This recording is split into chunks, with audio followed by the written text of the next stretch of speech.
Well, what a place. And if it wasn't so close to the road over there, it would be a wonderful, wonderful place to camp. Sorry about the wind noise, but it looks very much to me like more rain is headed my way.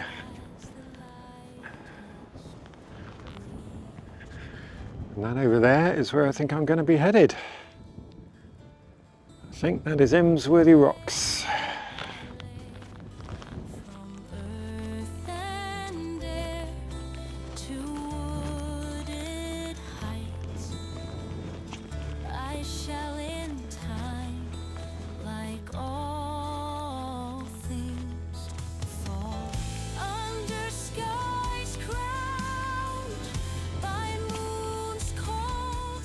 So one of the things that I am here to do, a little task that I have at least assigned myself, is to do a little bit of in the field work with this tripod that I am trying out or reviewing for K&F Concept.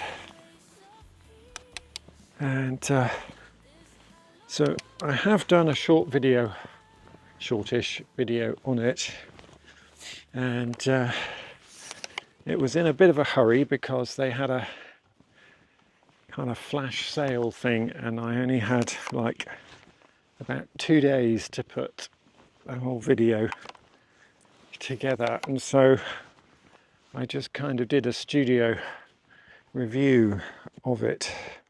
I have adapted it already slightly. I have put my leveling mount, my leveling head on it.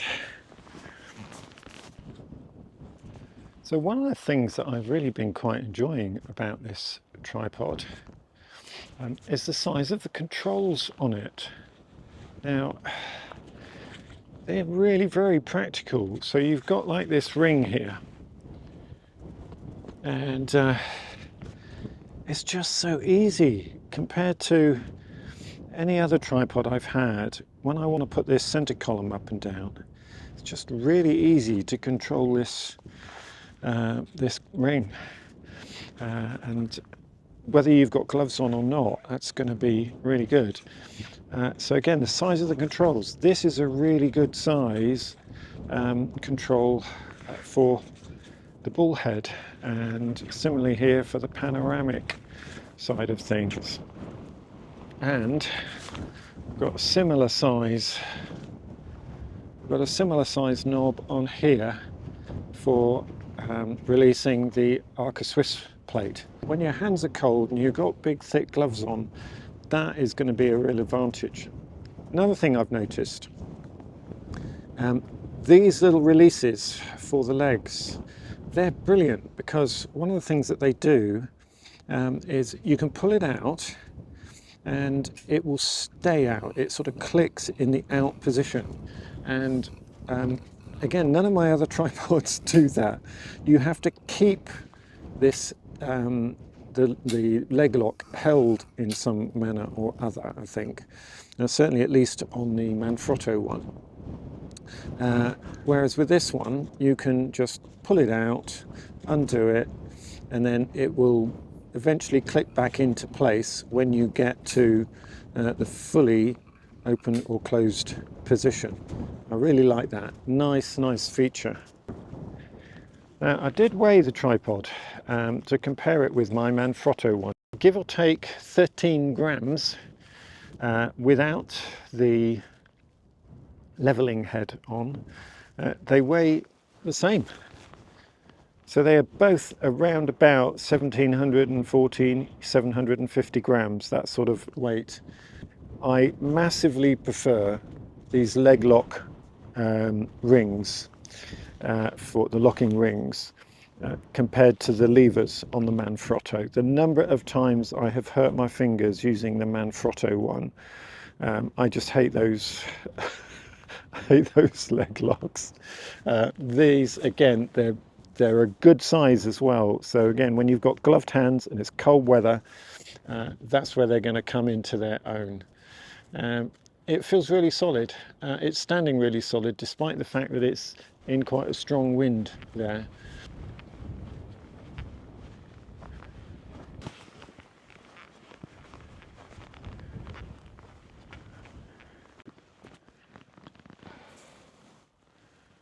Oh wow.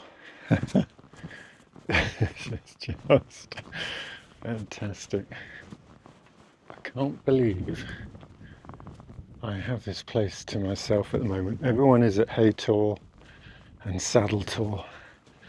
And just look at this. This reminds me of the first time I went to arms tour, and I just had a similar feeling. I just like, how can I be the only one here? It is well windy, and so I'm going to need to be somewhere in the lee of this wind, otherwise it's going to be really quite an uncomfortable night. Okay, I think that's my target over there.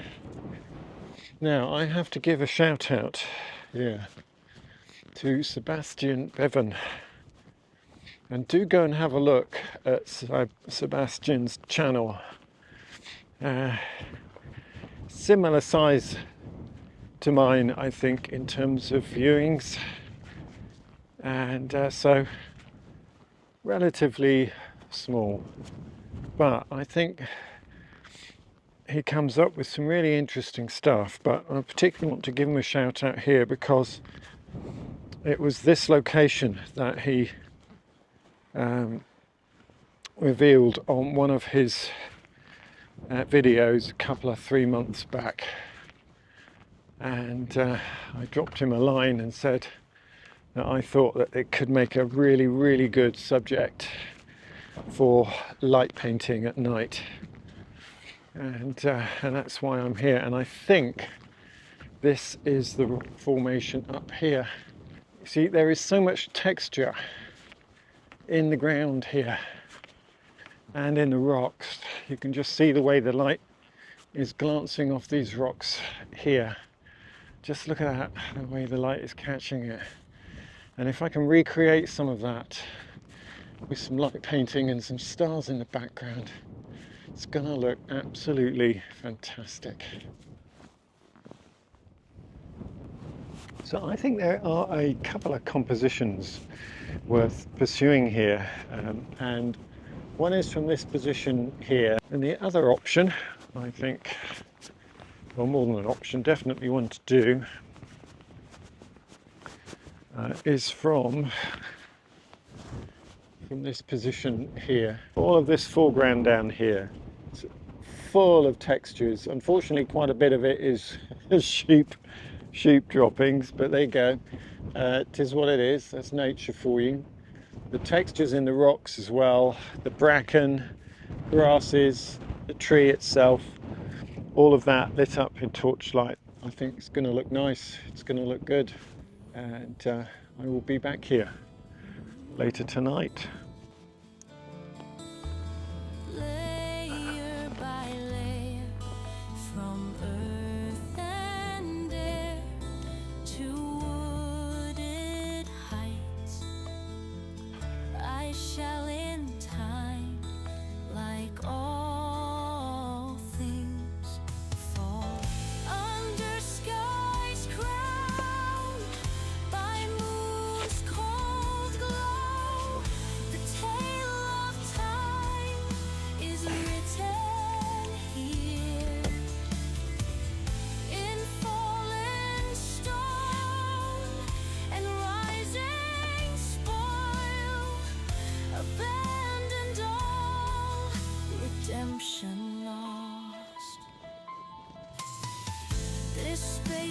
Well, sunset is rapidly approaching, so I better get on. If any of these sunset shots are any good, here are those shots. These stones we raise have all been called long before, have all been claimed long before, long before. Well, there you go. I have totally proven my complete Wally credentials this evening, unfortunately. I have realised that not only did I come out with a G series DX lens where I cannot change the aperture, I also came out with my 24 to 200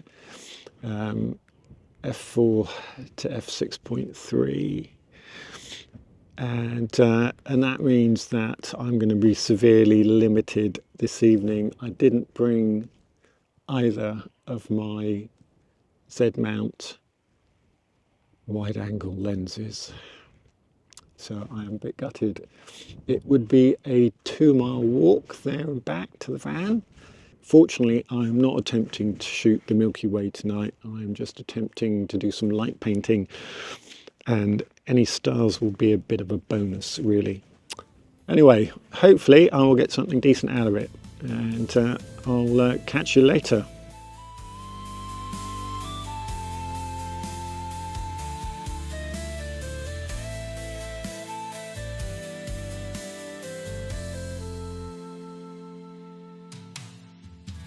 Under skies crowned by moon's cold glow, the tale of time.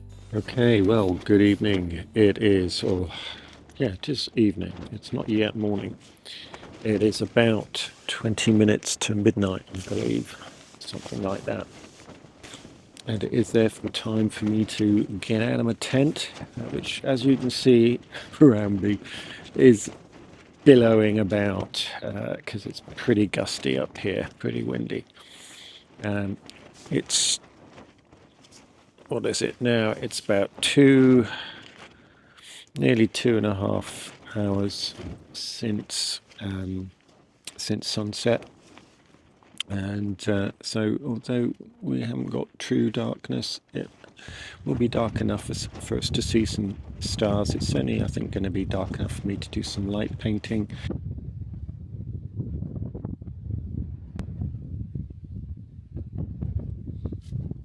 It's actually been quite a surprisingly successful shoot, I think, bearing in mind that I haven't got my wide angle lenses, and I haven't got my wide aperture lenses. I've just got my all-purpose 24 to 200, but I think it's gone okay because this was a light painting night landscape shoot. So so far I've taken one composition, and my process for doing that really is that firstly I wanted to capture the light painting before I captured the sky. So what I have done, I set it's the Z7 I'm working with, in fact the Z7 II, I set it up on interval time shooting.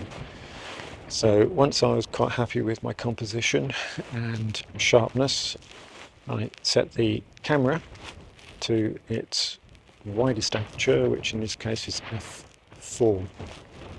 I set the ISO down to 800 because I want the sky to be dark. I want it to be as dark as possible. And then I set the exposure time to 10 seconds. I did a test shot on that just to check that it was going to come out okay, and it was fine. So I then did a series of interval time shots for, I think I did a series of 10 to start with, just to check, and then I did a series of 30 interval time shots, and they appear to be okay actually. So I then had to repeat those because I realised that my monitor brightness was still up high, and that can really fool you at night. And this is a key night shooting tip. You do not want your monitor brightness to be up as high as it is in the daylight, because it will fool you into thinking that you've got all of the exposure levels that you need. Now, I tend to be guided by the histogram at night, and generally I'm looking for an exposure level that brings the histogram to somewhere around about halfway across, and really not much more than that and not much less than that. And when I had the monitor up full brightness, what I found was that I was actually underexposing, so I had to repeat those shots. The second part of the shoot is, of course, of the sky. And I haven't moved the camera for this. I've just stuck with the same composition. There is a tree here, and normally that would be a bit of a nightmare. And just because trying to replace the night sky with where there's an image with a tree in it is very hard to mask out. But I have to say that our lovely friends at Adobe Photoshop now have the sky replacement option. So that makes it much easier to replace the sky now than it used to be. But I will do a separate shot of the sky that hasn't got the tree in it. Now, the reason I've left the camera where it is for shooting the sky is because I also want to do a set of stacked images. Doing a single shot of the sky with the camera on f4 and an ISO. I've tried ISOs of 4000 and 6000. A single shot is not going to come out great because it's just not getting that much light at f4. So I shot a stack of 16 images at ISO 4000, and then also, that was 15 seconds per shot. And then I also shot a further stack of 16 with the ISO 6000.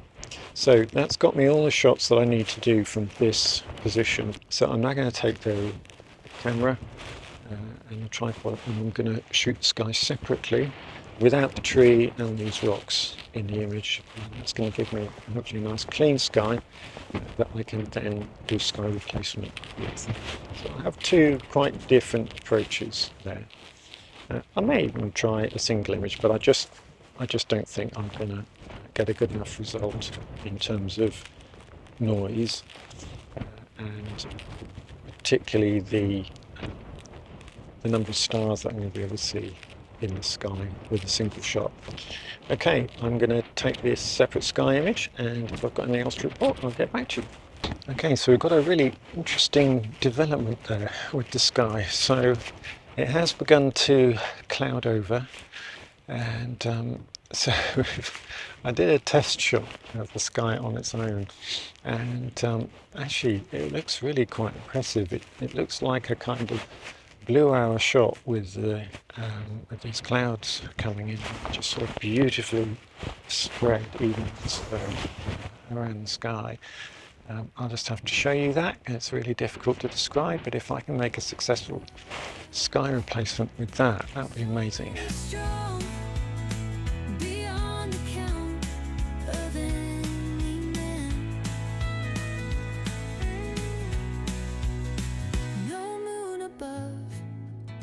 Just faintest light of stars and stars and stars. So many strong, beyond the count of any man.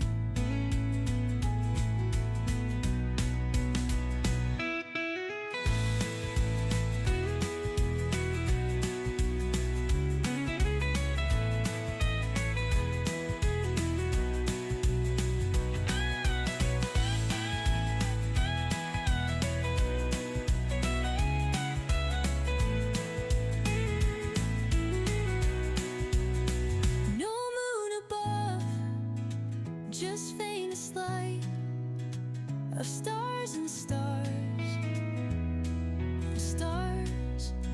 So many strong, beyond the count of any man.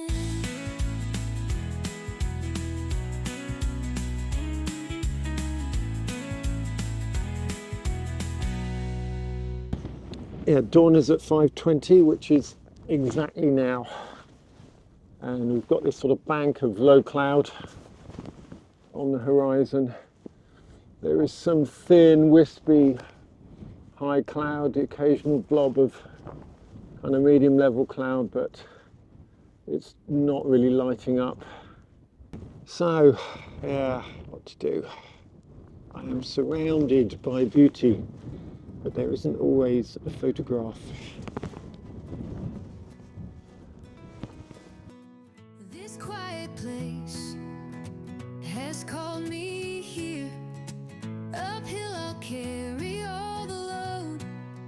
Okay, and now we're starting to get somewhere. Look, beautiful, beautiful tones in the sky. Looking away from the sunrise over there. I have a composition here, looking this way toward my tent. Ironically, I've just been wandering around everywhere else for half an hour, and I arrive like this. Just faintest light of stars and stars. So many strong, beyond the count of any man.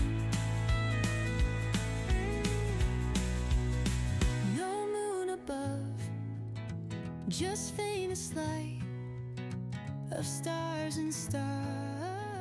Well, it's been really nice to do a camp again. I haven't done one for so long, and this place is just absolutely gorgeous. So, Ator is over there, and I'm heading up there. There's a little gap between the rocks up there, and that's where I'm headed. So I'm going to get back to the van and get some breakfast in me. But it's been a nice time. I think we've got a bit of rain due, according to the forecast. That's part of why I was in a bit of a hurry to get the tent put away. So there you go, leave no trace, as they say. Nice to have got back out.